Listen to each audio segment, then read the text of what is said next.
Karon panahon na ba kay nabalik na pud og uso ang mga gatherings, mga tapok-tapok, mga family gatherings, mga family reunions, mga magparenti, magtapok-tapok, mga batch gatherings, mga batch reunions, mga alumni homecoming, sa elementary nga alumni, sa high school, ug sa college, o di ba noon nga mga magbarkada nga magbanding, mag-gatherings, di ba?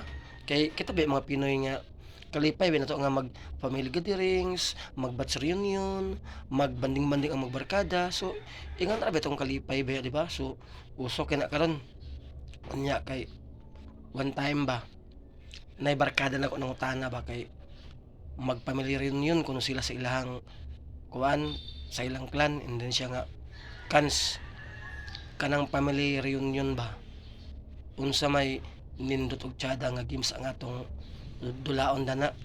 Ingon pa rin ko nga panahon ganing bay sa family gatherings ug family reunion magtapok-tapok ang magparyente, magrelatives, magpamilya.